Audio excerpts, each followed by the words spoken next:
दोस्तों 12 बैंक की टीचर्स अड्डा में आपका स्वागत है। बिहार शिक्षक भर्ती 3.0 का जो री एग्ज़ाम होने वाला है या इसकी जो छात्र तैयारी कर रहे हैं उनके लिए 12 बैंक की टीचर्स अड्डा बहुत ही बेहतरीन सीरीज लिखा था, जिसमें मैंने आपको बताया था कि हम जो है ना क्लास वाइज और चैप्टर वाइज आपको सॉल्यूशन देंगे बुक्स का, जो कि एनसीईआरटी बेस्ड होगा एकदम पूरा। क्योंकि आपने देखा होगा बीपीएससी जो है एनसीईआरटी बेस्ड ही क्वेश्चन पूछता है। तो हमने उस सीरीज़ के चलते जो क्लास 8th की साइंस को मैंने शामिल किया था, क्योंकि मैंने बता रखा था आपको कि क्लास 8th और क्लास 9th और क्लास 10th की साइंस या मतलब किसी अदर सब्जेक्ट के भी क्वेश्चन वो ज़्यादातर क्लास 8th 9th 10th से ही पूछता है। इसलिए हमने सबसे पहले क्लास 8th की साइंस को सोल्यूशन करा रहे थे, जिसमें मेरा पहला चैप्टर हो गया था और आज हमारा दूसरा चैप्टर है। दूसरा चैप्टर जो है वो सूक्ष्म जीव मित्र एवं शत्रु है। इससे पहले मैंने पहला चैप्टर करा दिया, अगर आपने नहीं देखा है तो इस वीडियो के डिस्क्रिप्शन बॉक्स में जाके लिंक पर क्लिक करके आप देख सकते हैं। आइए आपके समय को ना बर्बाद करते हुए क्लास को स्टार्ट करते हैं। ये हमारा चैप्टर नंबर दूसरा है। इसमें हम लोग जो पढ़ेंगे वो सूक्ष्म जीव और जो मित्र और शत्रु के बारे में पढ़ेंगे, क्योंकि कुछ जो सूक्ष्म जीव होते हैं वो हमारे लिए मित्र का भी काम करते हैं और कुछ जो सूक्ष्म जीव होते हैं वो हमारे लिए शत्रु का भी काम करते हैं। तो ऐसा ही कुछ चैप्टर में दिया गया है जिसमें हम लोग बात करेंगे, ठीक है। और हमने आपको बता रखा है कि चैप्टर में जो केवल महत्वपूर्ण पॉइंट होंगे उन्हीं को आपको पढ़ाएंगे, बाकी पूरा चैप्टर आपको डिस्कस नहीं कराएंगे, ठीक है। तो जहाँ भी मुझे लगेगा ये आपके लिए इंपॉर्टेंट है वहाँ पे मैं अंडरलाइन कर दूंगा और आप लोग उसको ध्यान से देखते हुए चलेंगे, ठीक है। आइए स्टार्ट करते हैं। सबसे पहले चैप्टर है, इसके बारे में तो जानना चाहिए कि सूक्ष्मजीव होते क्या हैं। तो सूक्ष्मजीव वो होते हैं, जैसे कि हम बात करते हैं, आपने अपने आसपास के स्थानों पर पौधे एवं जंतुओं सहित अनेक सजीव देखे होंगे, परंतु कुछ जीव ऐसे होते हैं जिन्हें हम बिना यंत्र की सहायता के केवल आंखों से नहीं देख सकते, इन्हें सूक्ष्म जीव कहते हैं, ठीक है। तो सूक्ष्म जीव किन्हें कहते हैं? जिन्हें हम लोग आंखों से नहीं देख सकते हैं उन्हें ही हम लोग सूक्ष्म जीव कहते हैं, ठीक है। तो ये आपको पता होना जरूरी है, ठीक है। सूक्ष्म जीव कहते हैं। उदाहरण के तौर पे आपने देखा होगा कि वर्षा ऋतु में नम ब्रेड रोटी सड़ने लगती है तथा इसकी सतह सफ़ेद लाल धब्बों से ढक जाती है तथा इन धब्बों को आवर्धक लेंस की सहायता से देखिए तो आपको काले रंग के गोल सूक्ष्म संरचना दिखाई देगी। क्या आप जानते हैं यह संरचना क्या है और कहाँ से आई है? तो यही जो संरचना है यही आपके सूक्ष्म जीव होते हैं, ठीक है। जो आपके ब्रेड पे जम जाती है उसको हम लोग सूक्ष्म जीव के रूप में संदर्भित कर सकते हैं, ठीक है। तो सूक्ष्म जीव क्या होते हैं? जो हमारी आंखों से नहीं दिखते उनको हम लोग सूक्ष्म जीव कहते हैं। आगे देखते हैं, एक महत्वपूर्ण पॉइंट आता है, इसको आप लोग नोट डाउन करेंगे। सूक्ष्म जीवों को जो है ना 4 वर्गों में बांटा गया है, ठीक है। ये आपके लिए इंपॉर्टेंट है। ये आप पहला जो है जीवाणु है, दूसरा है कवक है, तीसरा प्रोटोजोआ एवं कुछ अन्य शैवाल होते हैं, ठीक है। तो जो 4 भागों में डिवाइड किया गया, कौन कौन से, अगर आपसे क्वेश्चन में पूछ लेता है निम्नलिखित में से सूक्ष्म जीव कौन कौन से, आपको ऑप्शन दे देता है जीवाणु, कवक, प्रोटोजोआ, शैवाल और बैल दे देगा, तो आपको बताना होगा। तो बैल तो वैसे भी सूक्ष्म जीव नहीं है, वो तो आपको आंखों से दिखता है। तो ये जो 4 ऑप्शन है यही आपके जो है सूक्ष्म जीव है, ठीक है। फिर जीवाणु, शैवाल, प्रोटोजोआ एवं कवक के कुछ सामान्य सूक्ष्म जीव जो हैं उनको फिगर में दर्शाया गया है, उनको मैं आपको दिखाता हूँ भी। उससे पहले बात करेंगे, विषाणु जो है ये वायरस है, इसे भी सूक्ष्म जीव, ये भी सूक्ष्म जीव होते हैं, ठीक है। परंतु ये वे अन्य सूक्ष्म जीवों से भिन्न होते हैं। वे केवल परपोषी में ही गुणन करते हैं, अर्थात जीवाणु पौधे अथवा जंतु कोशिका के गुणन करते हैं, ठीक है। विषाणु जो है ना वो कुछ सामान्य रोग जैसे जुखाम, इन्फ्लुएंजा, फ्लू एवं अधिकतर खांसी विषाणु द्वारा ही होती है, ठीक है। तो ये लोग आपको नुकसान पहुंचाते हैं। कुछ विशेष रोग जैसे पोलियो, खसरा भी विषाणु के द्वारा ही होता है, ठीक है। तो ये आपके लिए नुकसानदेह होता है। सूक्ष्मजीव जैसे कि मैंने कहा था चैप्टर में आपका दिया हुआ था कि सूक्ष्मजीव मित्र और शत्रु, तो ये आपके शत्रु के रूप में काम करता है। जो वायरस होता है या जिसे विषाणु कहते हैं ये आपके लिए शत्रु का काम करता है, ठीक है। तो विषाणु जो है ना आपके शत्रु का काम करता है। आगे देखते हैं, नेक्स्ट पॉइंट आता है अतिसार और मलेरिया प्रोटोजोआ द्वारा होते हैं, ठीक है। अतिसार आता है मलेरिया प्रोटोजोआ द्वारा। इसको आप लोग इंपॉर्टेंट मारेंगे, क्योंकि अगर बीपीएससी पूछ लेता है कि प्रोटोजोआ जनित रोग कौन कौन से हैं, ऑप्शन में दे देगा आपको अतिसार दे दिएगा, मलेरिया दे देगा और अन्य कोई बीमारी दे देगा, तो आपको बताना रहेगा, तो आपको पता होना चाहिए, ठीक है। तो जो प्रोटोजोआ से जो रोग होता है वो अतिसार रोग है और मलेरिया रोग है, ये आपके लिए इंपॉर्टेंट, इसको याद रखेंगे।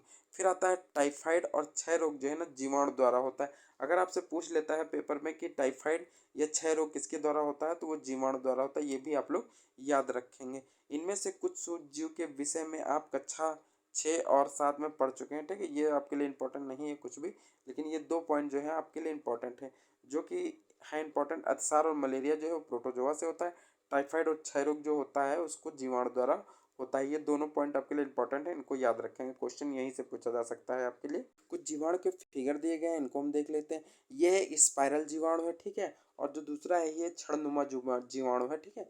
ये ऐसा फिगर में आपको दिख रहा होगा, तो आप लोग देख लेंगे, ठीक है। आगे देखते हैं हम लोग। ये हमारे पास कुछ हिस्सा जो है ये आपका शैवाल का हिस्सा है, जैसे इन्हें शैवाल है, ठीक है। तो ये जो है शैवाल के हिस्से हैं, ठीक है।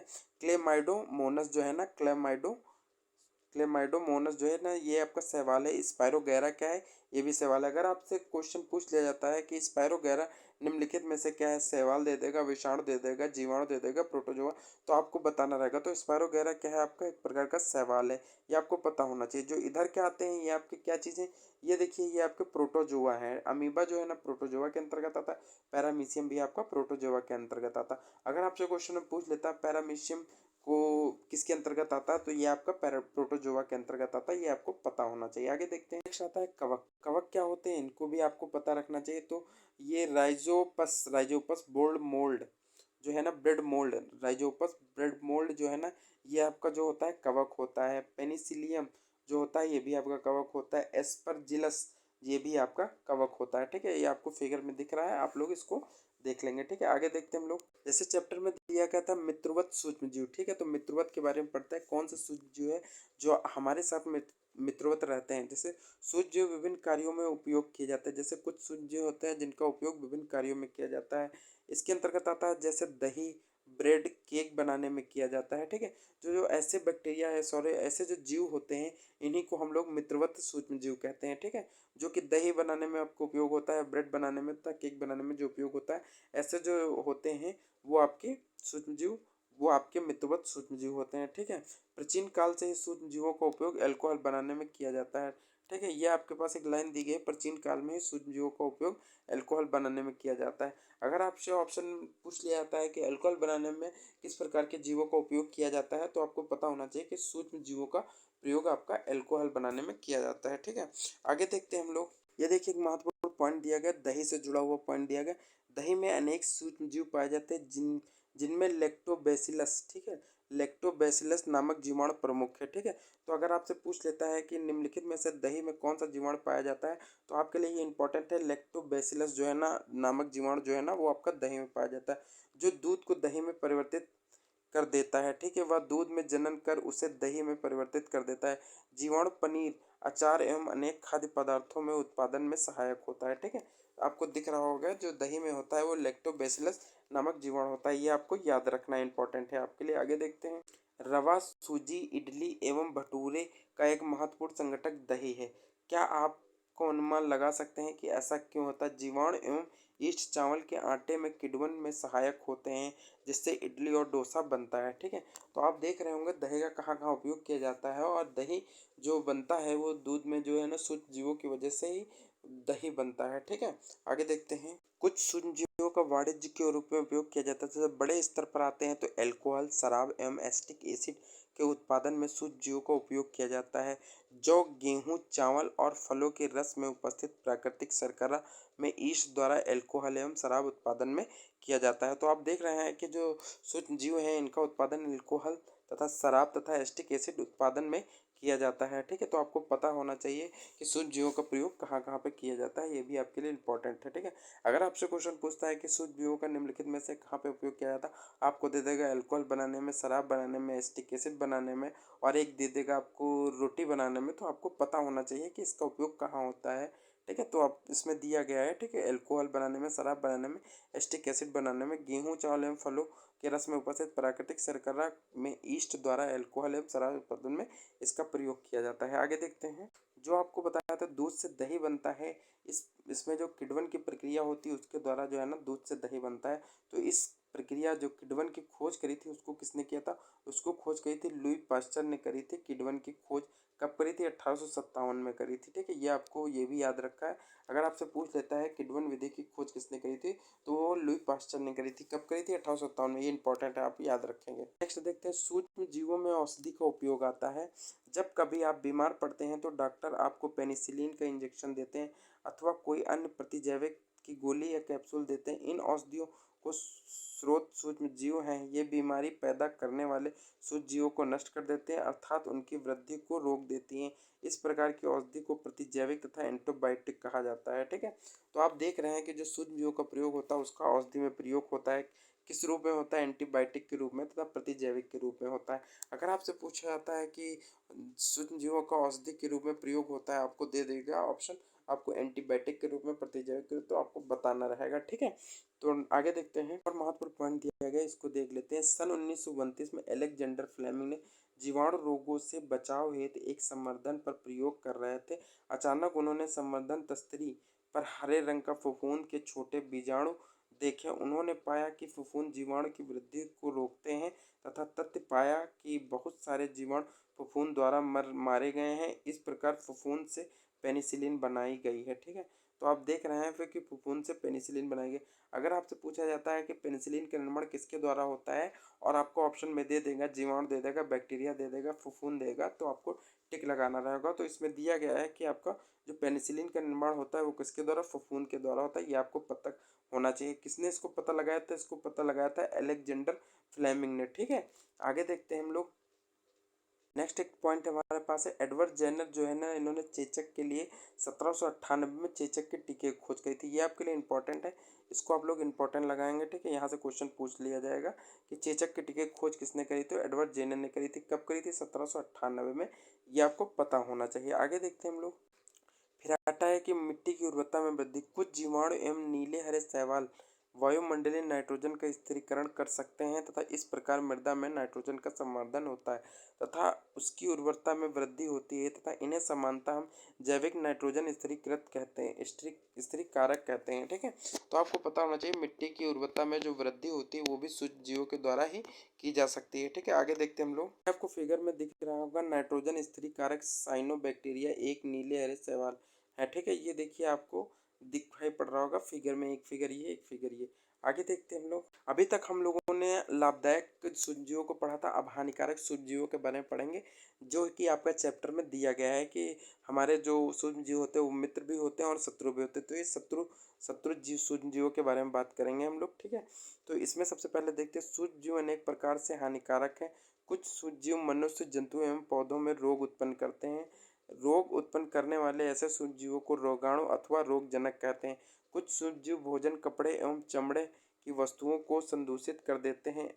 ठीक है, आगे देखते हैं हम लोग और उनकी हानिकारक गतिविधियों के विषय में हम उस पर अधिक जानकारी प्राप्त करते हैं। ठीक है, जो नुकसान पहुंचाते हैं, कुछ हानिकारक सूक्ष्मजीव होते हैं, वो मनुष्यों की बॉडी तथा कपड़े तथा हर चीज़ पे नुकसान पहुंचाते हैं। ऐसे जीवों को हम लोग रोगाणु या उनको हम लोग क्या बोलते हैं? रोगाणु बोलते हैं और रोगजनक भी कहते हैं। ठीक है, ये आपको दिया गया, रोगाणु और रोगजनक कहते हैं। आगे देखते हैं हम लोग। मनुष्य में रोग कारक से उत्पन्न करने वाले सूक्ष्मजीव श्वास द्वारा, पेयजल द्वारा एवं भोजन द्वारा हमारे शरीर में प्रवेश करते हैं। अगर आपसे पूछा जाता है कि जो सूक्ष्मजीव होते हैं जिससे हमारे शरीर में रोग उत्पन्न होते हैं वो किसके द्वारा हमारे बॉडी में प्रवेश करते हैं, तो देखिए श्वास द्वारा जा सकते हैं, पेयजल द्वारा जा सकते हैं, भोजन द्वारा हमारे शरीर में प्रवेश करते हैं। संक्रमित व्यक्ति अथवा जंतु के सीधे संपर्क में आने पर भी रोग का संचरण हो सकता है। तो आप देख रहे हैं कि अगर किसी को सूक्ष्म जीवों से रोग हुआ है तो आप अगर किसी व्यक्ति के संपर्क में भी आ जाएंगे तब भी आपको वो रोग हो जाएगा। तो सूक्ष्म जीव द्वारा होने वाले ऐसे रोग जो एक संक्रमित व्यक्ति से स्वस्थ व्यक्ति में जैसे वायु, जल एवं भोजन अथवा कायिक संपर्क द्वारा फैलते हैं उन्हें संचरणीय रोग कहते हैं। क्या कहते हैं? संचारणीय रोग कहते हैं। जो रोग फैलते हैं ना उन्हें हम लोग संचरणीय रोग कहते हैं। अगर आपसे पूछ लिएगा कि एक बीमार पुरुष से एक स्वस्थ पुरुष में जो रोग जा रहा है उस रोग को हम किस नाम की संज्ञा देंगे, तो उसको हम लोग संचरणीय रोग कहेंगे। ठीक है, इस प्रकार के रोगों के कुछ उदाहरण हैं, जैसे हैजा हो गया, ये भी आपका संचरणीय रोग का उदाहरण है। सामान्य सर्दी जुकाम ये भी है, चिकन फॉक्स हो गया, क्षय रोग हो गया, ये सब आपका संचरणीय रोग के उदाहरण है। ठीक है, आगे देखते हैं हम लोग। जब जुखाम से पीड़ित कोई व्यक्ति छींकता है तो सूक्ष्म बूंदों के साथ हजारों रोग कारक वायरस या विषाणु भी वायु में आ जाते हैं। यह वायरस श्वास के साथ ली जाने वाली वायु के साथ शरीर में प्रवेश कर जाते हैं। ठीक है, जैसे कि किसी को सर्दी या बुखार जुखाम है, उसने छींक मारा, ठीक है, और आप अगल बगल खड़े हैं तो उसकी जो छींकों से जो थोड़ा बहुत पानी की बूंदें जैसी होती हैं वो वायु के साथ आपकी नाक से सीधे आपके बॉडी में प्रवेश कर जाती हैं और आपको भी ये रोग जनित कर देती हैं तथा रोग से ग्रसित कर देती हैं। ठीक है, आगे देखते हैं हम लोग। ये एक चार्ट दिया गया है जो आपको जानना बहुत ज़रूरी है। जैसे क्षय रोग है, तो इसका जो क्षय रोग होता है वो आपके किसके द्वारा होता है? जीवाणु द्वारा होता है। ठीक है, इसका तरीका क्या आता होता है? जैसे क्षय रोग फैलता कैसे? वो वायु द्वारा आपके फैल सकता है। ठीक है, फिर आता है खसरा। ये भी आपका जो होता है ये वायरस द्वारा होता है। ये वायु द्वारा आपसे फैलता है। ठीक है, चिकन फॉक्स आता है, ये भी वायरस है। ठीक है, ये वायु तथा सीधे संपर्क द्वारा भी फैलता है। पोलियो की बात करते हैं, ये भी वायरस द्वारा होता है, वायु और जल द्वारा फैलता है। ठीक है, आगे देखते हैं हम लोग। आगे आता है हैजा। हैजा जो है जीवाणु द्वारा फैलता है, जल और भोजन को खाने से फैलता है। टाइफाइड की बात करते हैं, ये जीवाणु तथा जल द्वारा फैलता है। हेपेटाइटिस ए जो है वायरस और जल द्वारा फैलता है। मलेरिया प्रोटोजोआ तथा मच्छर द्वारा फैलता है। आगे देखते हैं हम लोग। एक महत्वपूर्ण पॉइंट मुझे दिख रहा है, आपको भी दिख रहा होगा। रॉबर्ट कोच ने सन 1876 में बेसिलस, ठीक है, बेसिलस एंथ्रेसिस नामक जीवाणु की खोज की थी जो एंथ्रेक्स रोग का कारक है। ठीक है, अगर आपसे पूछेगा कि बेसिलस एंथ्रेसिस नामक जीवाणु की खोज किसने करी थी, तो रॉबर्ट कोच ने करी थी। ठीक है, जो कि एंथ्रेक्स रोग का एक कारक होता है। ठीक है, ये आपको याद रखना है क्योंकि यहाँ से क्वेश्चन बन सकता है। अब एंथ्रेक्स क्या होता है उसको देख लेते हैं। एंथ्रेक्स मनुष्य एवं मवेशियों में होने वाला भयानक रोग है। ठीक है, कैसा रोग है? एक भयानक रोग है जो जीवाणु द्वारा होता है। गाय में खुर एवं मुंह का रोग वायरस द्वारा होता है। जो गायों में खुर में रोग होता है या मुंह में जो रोग होता है वो वायरस के द्वारा ही होता है। ठीक है, ये भी एक प्रकार का सूज्य है जो कि आपके लिए हानिकारक होता है। कुछ सूज्य होते हैं जो पौधों में रोग उत्पन्न करते हैं। जैसे अनेक सूज्य गेहूँ, चावल, आलू, गन्ना, संतरा, सेब इत्यादि पौधों में रोग के कारक होते हैं। रोग के कारण फसल की उपज में कमी आ जाती है। ठीक है, कुछ पादप रोग को दर्शाया गया है फिगर में, आप देख सकते हैं। रसायनों का प्रयोग करके इन सूक्ष्मजीवों पर नियंत्रण पाया जा सकता है। कुछ रसायनों का प्रयोग करके हम इन सूक्ष्मजीवों पर आपसे जो है ना बचाव कर सकते हैं। ठीक है, आगे देखते हैं। ये आपको एक सारणी दी गई है जिसमें लिखा है सूक्ष्म जीवों द्वारा पौधों में होने वाले कुछ सामान्य रोग। ये आपको देखना है, इसमें इंपॉर्टेंट है। ठीक है, ये आपको अच्छे से पढ़ना है। एक तरफ आपको पादप के रोग दिए गए हैं, क्या दिए गए हैं? पादप रोग दिए गए हैं, सूक्ष्म जीव दिए गए हैं, संचरण के तरीके दिए हैं। तो जो नींबू कैंकर होता है ये आपका जीवाणु सूक्ष्म जीव द्वारा होता है। ठीक है, और कैसे फैलता है? ये वायु द्वारा फैलता है। फिर गेहूं में जो रस्ट होता है ये कवक द्वारा होता है तथा वायु एवं बीज द्वारा फैलता है। आगे देखते हैं। नेक्स्ट आता है भिंडी की पीत। ये वायरस द्वारा होता है तथा कीट कीट कीट कीट वायरस द्वारा होता है और कीट का एक तरीका है। ठीक है, इसके मतलब कोई छोटा कीट होता है जिससे ये आपके पास फैल सकता है। ठीक है, आगे देखते हैं हम लोग। महत्वपूर्ण पॉइंट है, इनको देख लेते हैं। सूक्ष्म जीव अत्यंत छोटे होते हैं तथा बिना यंत्र की सहायता से अकेली आंखों से नहीं देखे जा सकते हैं। ठीक है, तो सूक्ष्म जीव जो है वो बिना आपको नंगी आंखों से नहीं देखे जा सकते, ये आपको पता होना चाहिए। या बर्फीले शीत मौसम से उष्ण झरनों एवं मरुस्थल में दलदल तक हर प्रकार के पर्यावरण में जीवित रह सकते हैं। ठीक है, जो सूक्ष्म जीव होते हैं ये बर्फीले या शीत मौसम हो या गर्मी का मौसम हो या मरुस्थल या दलदली मौसम, कैसा भी मौसम हो, ये सूक्ष्म जीव हर जगह जीवित रह सकते हैं। ठीक है, ये भी आपका जानकारी होना जरूरी है।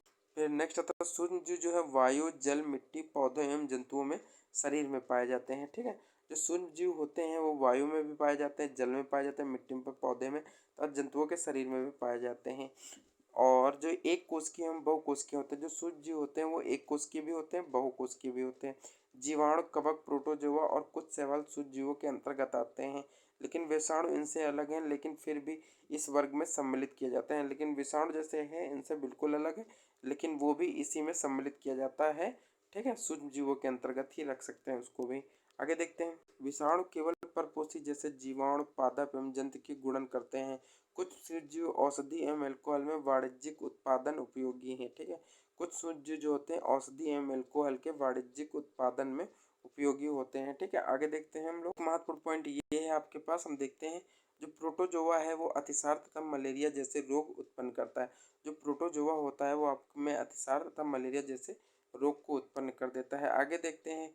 कुछ सूक्ष्मजीव कुछ सूक्ष्मजीव जो है ना भोजन कुछ सूक्ष्मजीव हमारे भोजन का विषाक्त कर देते हैं। ठीक है, कुछ सूक्ष्मजीव होते हैं जो हमारे भोजन को विषाक्त कर देते हैं, मतलब ज़्यादा समय तक रख देंगे तो उसमें जो है ना कुछ सूक्ष्मजीव उत्पन्न हो जाएंगे और हमारा भोजन जो है विषाक्त कर देते हैं। ठीक है, आगे देखते हैं हम लोग।